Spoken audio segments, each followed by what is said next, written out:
Svet je drsné miesto a občas v ňom situácie vygradujú natoľko, že skončia vraždou. Z času na čas spoločnosť šokujú prípady, kedy zbrane do rúk vezmu deti a stanú sa z nich chladnokrvní zabijaci, ktorí sa nehanbia svoj útok okoreniť poriadnou dávkou brutality. Aký je ich motív a kto zvykne byť obeťou? 6-ročný Carl Newton Mahan. Pre dvoch chlapcov, 6-ročného Karla a o 2 roky staršieho Cecila Van Husa, to bol obyčajný deň v máji roku 1929. Obaja často hľadali po uliciach niečo, čo by mohli predať do šrotu a získať tak aspoň nejaké peniaze v týchto pre nich drsných časoch. V ten deň sa im podaril dobrý úlovok, kus železa, ktorý si však chcel každý z chlapcov nechať len pre seba. Pobili sa oň a Cecil trafil Karla železom po hlave. Ten sa okamžite rozbehol domov. Doma Karl ani chvíľu neváhal, zobral do rúk otcovú pušku a namieril ňou na Cecila, pričom sa mu vyhrážal, že ho zastrelí. A keď vyhrážky nezaberali, tak to aj urobil. Cecil zraneniam podľahol a 6-ročný vrah bol odsúdený na 15 rokov v nápravnom ústave. Tento rozsudok bol ale neskorším súdom pozmenený a Carl Mahan sa vrátil domov. Ako všetky noviny písali, späť do náručia matky. Cecil už bohužiaľ túto možnosť nemal. 10-ročný Robert Thompson a John Venables. Robert a John uniesli batola v nákupnom centre, zatiaľ čo jeho matka bola vo vnútri jedného z obchodov. Vybrali sa s ním na viac ako 4-kilometrovú cestu naprieč Liverpoolom, pri ktorej ich podľa neskoršieho zistenia videlo takmer 40 ľudí. Nikto však nezakročil, pretože si mysleli, že je to ich mladší brat. Chlapci dovedli Jamesa na železničnú trať, kde ho mučili, kopali do ňoho, udierali ho do hlavy a sexuálne zneužívali. Potom, čo sa s dieťaťom dostatočne vyhrali, nechali ho bezmocne ležať na koľajniciach, aby ho prešiel idúci vlak. Polícia chlapcov usvedčila vďaka videu z nákupného centra a taktiež vďaka vzorke DNA z krvi zachytenej na ich topánkach, ktorá sa zhodovala s DNA mŕtvého Jamesa Bulgera. Počas súdu nasledujúceho po vražde sa o tomto prípade rozvírilo množstvo diskusí s radikálnymi názormi pre odsúdenie, ale aj oslobodenie. Thompson a Venables však boli nakoniec uznaní vinnými z vraždy a odsúdení k väzbe do veku 18 rokov. Potom boli prepustení a získali novú identitu. O tom, kto v skutočnosti sú dnes, vie len niekoľko ich blízkych. 11-ročný Jordan Brown. V starších knihách sa často spomínalo, že zabiť niekoho v spánku alebo počas modlitby je zbabelosť, pretože obeť nemá možnosť sa brániť. 11-ročného Jordana Browna z Pensylvánie to však neskôr vôbec netrápilo. 20. februára 2009 totiž polovníckou puškou zastrelil spiacu snúbenicu jeho otca, Kenzie Houkovú. A keďže tá bola v tom čase tehotná, umrelo aj jej ešte nenarodené bábätko. Potom, čo Jordan svoju prácu dokončil, sa spokojne zbalil do školy a nastúpil na autobus ako obvykle. Telo mŕtvej ženy našla až jej 4-ročná dcéra Edeline. O tom, že by jej vrahom mohol byť Jordan, políciu presvedčili dve veci. Svedectvo staršej dcéry Kenzie, ktorá tvrdila, že videla Jordana chodiť po dome so zbraňou v ruke, a taktiež pozostatky strelného prachu na chlapcovom tričku. Keďže podľa pravidiel v Pensylvánii pri vražde nezáležalo na veku vraha, bol Jordan Brown po zatknutí súdený ako dospelý. Strávil viac ako 3 roky v nápravnom ústave pre mladistvých. Neskôr po zmene stanoviska súdu bol súdený znova, tentokrát ako mladistvý, a právoplatne nepodmienečne odsúdený v apríli 2012. 11-ročná Mary Bell. Matka prostitútka, nútiaca svoju dcéru od 4 rokov do kontaktu s klientmi, a otec, neznámy pravdepodobne však kriminálnik, zatknutý za ozbrojenú lúpež. To nie je rodina, vhodná pre zdravý vývoj malej slečny, a prípad Mary Bell je toho dôkazom. Obeťami tohto mladého dievčaťa sa stali 4-ročný Martin Brown a o rok mladší Brian Hu. Prvého z chlapcov Mary udusila a nechala v starom opustenom dome. Ten druhý, malý Brian, sa stal obeťou brutálnej zábavky Mary a jej 13-ročnej kamarátky Normy Bell. Jeho telo bolo nájdené zahrabané medzi burinou a trávou so zraneniami na stehnách, odrezanými vlasmi a znetvorenými genitáliami. Umrel na udusenie. Do jeho žalúdka bolo nožnicami vystrihnuté písmeno M. Mary sa prezradila detailným popisom nožníc, ktoré patrili medzi dôverné dôkazy. Obe dievčatá Mary aj Norma boli súdené za vraždu, avšak Norma bola prepustená. Mary zotrvala vo väzení 12 rokov, potom sa dostala na slobodu v celoživotnej anonymite. Počas rozhovorov o tom, čo sa stalo, desila ľudí rôznymi vetami, ako napríklad mám rada zabíjanie. Vražda nie je až tak zlá. Veď aj tak každý z nás nejako umrie. Brian Hu nemal mamu, nebude nikomu chýbať. 11-ročný Andrew Golden a 13-ročný Michelle Johnson. Incident známy po celom svete ako West Side Middle School Massacre dôkladne naplánovali len 11-ročný Andrew Golden a jeho 13-ročný kamarát Michelle Johnson. Obaja pochádzali z pomerne stabilných rodín, hoci Mitchellovi rodičia boli rozvedení, mal dobrý vzťah so svojím nevlastným otcom a so svojimi blízkymi vychádzali viac menej bez problémov. V škole to už s nimi bolo horšie. Obaja boli známi pre šikanovanie ostatných študentov a silné reči o gangoch a drogách. Michelle dokonca vyhlasoval, že má na pláne zabiť veľa ľudí.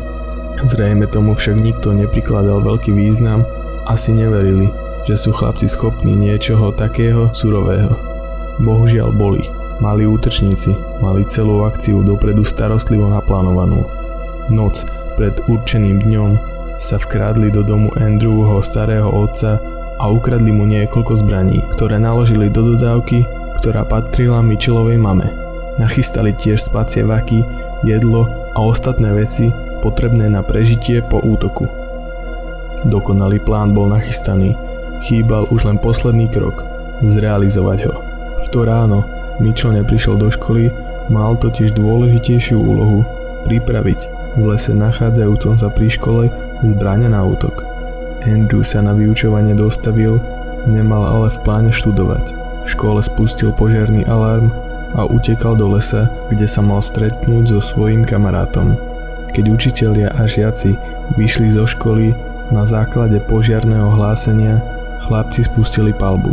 V manipulácii so zbraňami neboli úplní začiatočníci. Andrew svoju prvú zbraň dostal už v čase, keď mal 6 rokov. Za krátku chvíľu zabili 4 študentky, jedného učiteľa a zranili 10 ďalších ľudí.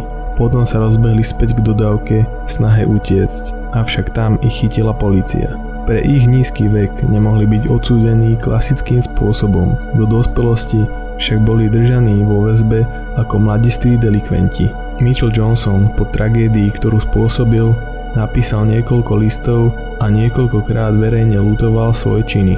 Vyhlasujúc, že si myslel, že študentov a zamestnancov školy len vystraší, nechcel ich zabiť.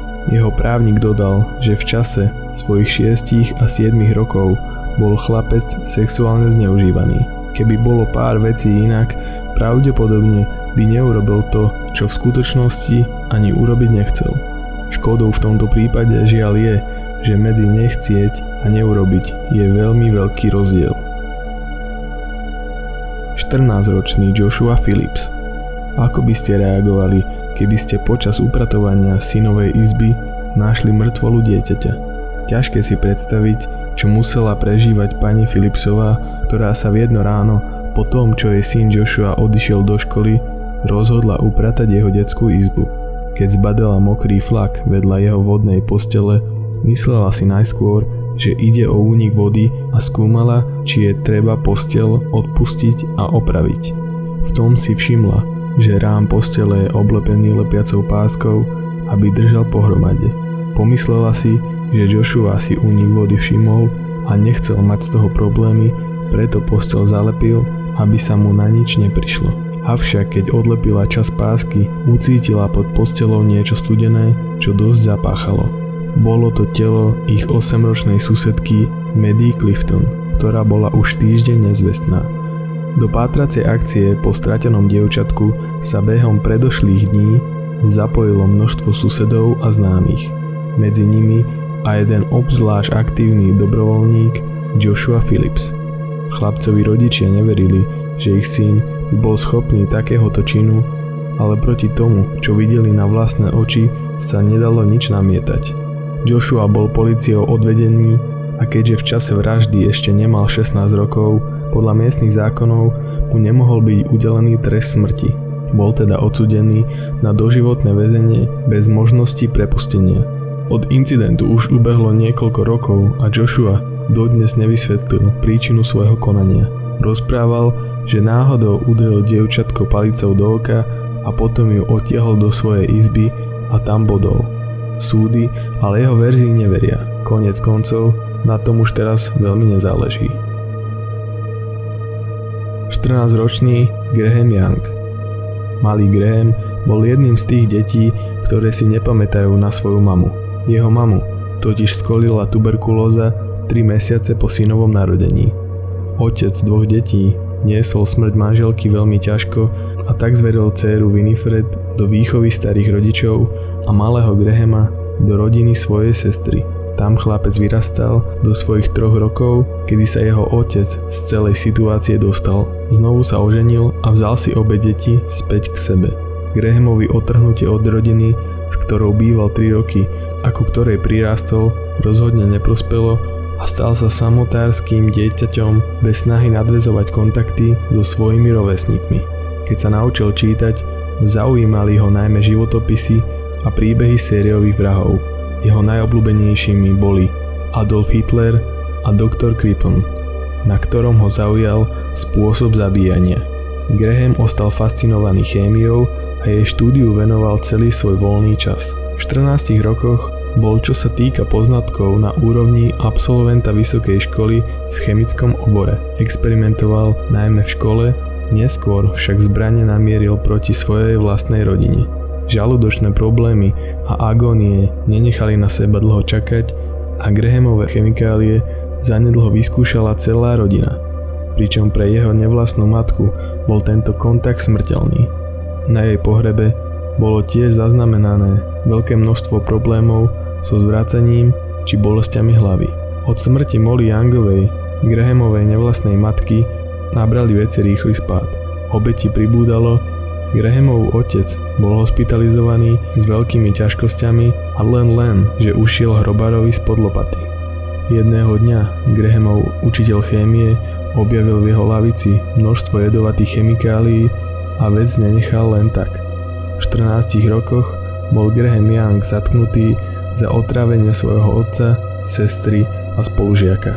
Avšak neboli voči nemu vznesené žiadne obvinenia ohľadom smrti jeho nevlastnej mamy a otravy ľudí na jeho pohrebe. Po absolvovaní psychologických testov bol mladý chemik umiestnený do nemocnice s najvyššou ostrahou. Keď o niekoľko týždňov na to zomrel jeden z chovancov nemocnice, Graham sa priznal, že ho otravil kyanidom, ktorý vyextrahoval z listov vavrínových kríkov, avšak jeho priznanie nebral nikto vážne a prípad bol označený za samovraždu. Počas Grahamovho pobytu v nemocnici sa síce našlo ešte niekoľko dôkazov toho, že nie je v poriadku, keď niekto pridáva ostatným do čaju prípravok na natieranie stien, ale aj napriek všetkým podozreniam bol Young po čase prepustený. Keď sa to dozvedel, nadšený zašiel za jednou zo sestričiek a povedal jej, že plánoval každý rok svojho pobytu v nemocnici niekoho zabiť. A hoci celý tento rozhovor bol zaznamenaný, nikdy nebol použitý na zváženie opätovnej väzby. Po prepustení sa však Graham Young nikdy nedokázal vrátiť do bežného života a jeho vyčínanie s jedmi pokračovalo na spolupracovníkoch, priateľoch a všetkých, ktorí boli na dosah. Nakoniec sa dostal do väzenia nastálo a neskôr tam umrel. Ak sa ti video páčilo, tak ho zdieľaj. Tiež nezabudni dať like a odber, poprípade si pozri naše ďalšie videá a napíš do komentára, čo ťa zaujalo najviac.